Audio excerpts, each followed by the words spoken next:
All right, we're here with the Three Stooges. They just got back from the Lost Realm. Can you guys tell me what you saw there? So this is just a rough sketch of what we saw. There is a few creatures that there are. Shrooms, bone mages, and living trees. There's moons and suns during the daytime. There is an earthquake. Yeah, there's earthquakes everywhere. There's also a little pond, and there's a tanning chair. You get your tan.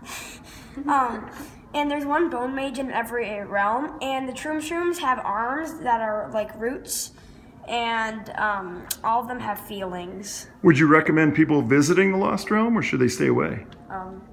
Yeah, they can visit. They can visit. The shrooms are friendly? Yeah. Yeah. It would be safe. They just shouldn't bother anything, like disturb it. Okay. Nice job, boys. Good job.